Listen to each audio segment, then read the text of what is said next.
ठाकरेंच्या शिवसेनेचे आमदार आदित्य ठाकरे यांनी आज रायगडमध्ये मुंबई गोवा महामार्गाची पाहणी केली। यावेळी महामार्गावरील खड्डे, नव्याने बांधलेल्या पुलांची अवस्था आणि पुलाच्या अंडरपासमध्ये साचलेल्या पाण्यावरून त्यांनी सरकारवर जोरदार टीका केली आहे। गेल्या 10 वर्षांपासून प्रत्येक गणेशोत्सवाआधी हा महामार्ग पूर्ण होण्याची घोषणा केली जाते, मात्र प्रत्यक्षात डागडुजी केली झाल्या नसल्याचा आरोप त्यांनी यावेळी केला। पालकमंत्री भरत गोगावले यांच्या बॅनरची क्वालिटी A1 आहे, पण इथल्या रस्त्यांची क्वालिटी स्पेस टेक्नॉलॉजी वापरून केल्याचा टोला त्यांनी लगावला आहे।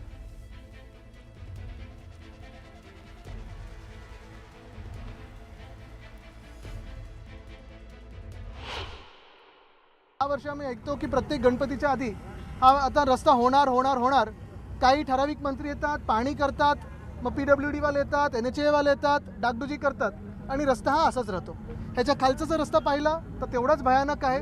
आणि ज्या पुलावर आपण आता उभे आहोत तिथे थोडं पलीकडे पालकमंत्री झालेत म्हणून चांगले फटाफट बॅनर लागलेत। बॅनरची क्वालिटी A1, रस्त्याची क्वालिटी स्पेस टेक्नॉलॉजी। त्यांची हवाच काढली गेली, कारण 30% निधी आता पालकमंत्र्यांच्या अखत्यारीत। त्यांच्यात हवा कधीच नव्हती, पण म्हणजे कुठून यायची ते तुम्हाला माहिती।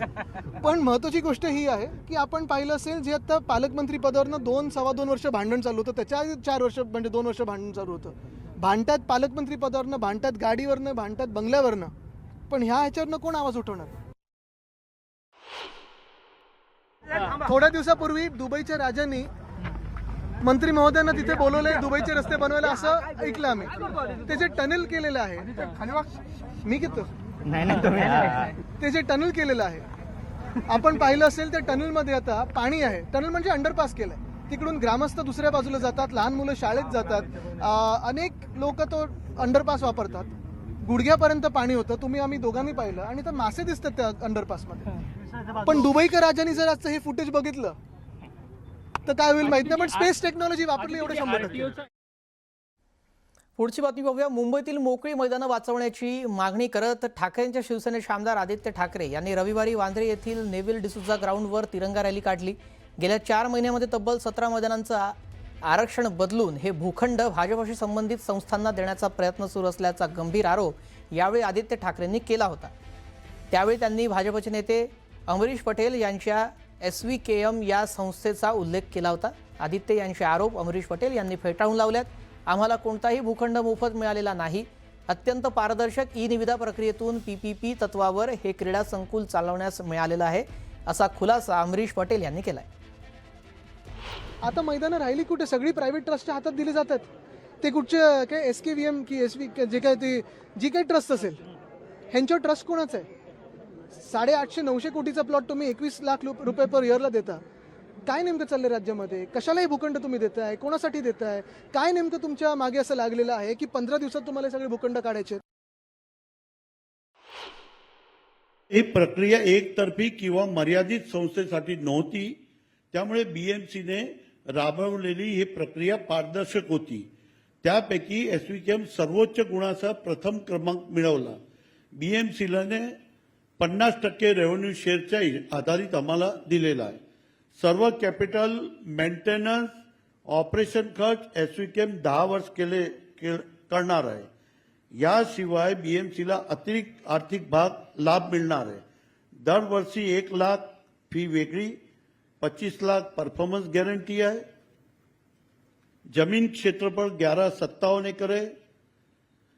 छत्रपती शिवाजी महाराज क्रीडा संकुल अंधेरीची मालकी BMCचीच राहणार आहे। मालकीचे कोणतेही हस्तांतरण SVKMला होणार नाहीये। केंद्रीय मंत्रिमंडळाच्या विस्तारावरून संजय राऊत यांनी भाजपवर हल्लाबोल केला आहे। भाजपमध्ये केंद्रीय मंत्रिमंडळात काम करणारे एकही नेते नाहीत, काही लोक सोडले तर बाकी सगळे राम भरोसेच चाललाय, अशी टीका संजय राऊत यांनी केली आहे। त्यावर नवनाथ बन यांनी प्रत्युत्तर दिलंय। आम्ही राम भरोसे आहोत तर तुम्ही बाबर भरोसे, औरंगजेब भरोसे आहात, असा पलटवार नवनाथ बन यांनी राऊतांवर केला।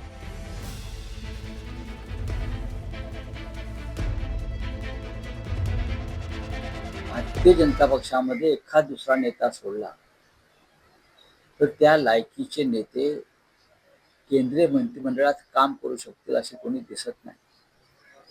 एक शिवराज सिंग चौहान आहे किंवा नितीन गडकरी आहे, ती मोठी नाव आहे। बाकी सगळे राम भरोसे चाललेले आहे। आणि त्याचा परिणाम देशाच्या विकासाच्या गतीवर आणि कार्यक्षमतेवर होतो. जनाब संजय राऊत, आम्ही राम भरोसे आहोत, पण तुम्ही मात्र बाबर भरोसे आणि औरंगजेब भरोसे आहात. आम्हाला अभिमान आहे की आमची पार्टी राम भरोसे आहे. राम नाम घेऊन आम्ही पुढे चालतो. प्रभू रामचंद्रांचा आदर्श घेऊन आम्ही पुढे चालतो. याचा आम्हाला अभिमान आहे. आमची पार्टी प्रभू रामचंद्रांच्या विचाराच्या भरोश्यावर चालते, हिंदुत्ववादाच्या भरोश्यावर चालतो. याचा आम्हाला अभिमान आहे. आम्ही राम भरोसे आहेत, पण तुम्ही मात्र बाबर भरोसे आहात आणि औरंगजेबाच्या भरोश्यावर तुमचा कारभार चालू आहे. आणि औरंगजेब आणि बाबरांनी ज्या पद्धतीने या देशाची वाट लावण्याचं काम केलं आणि त्यानंतर बाबराला इथून पळून जावं लागलं आणि औरंगजेबाची कबर या देशामध्ये खोदावी लागली, तशीच तुमच्या विरोधी विचारांची आणि हिंदुत्ववादी विरोधी विचारांची कब्र या महाराष्ट्र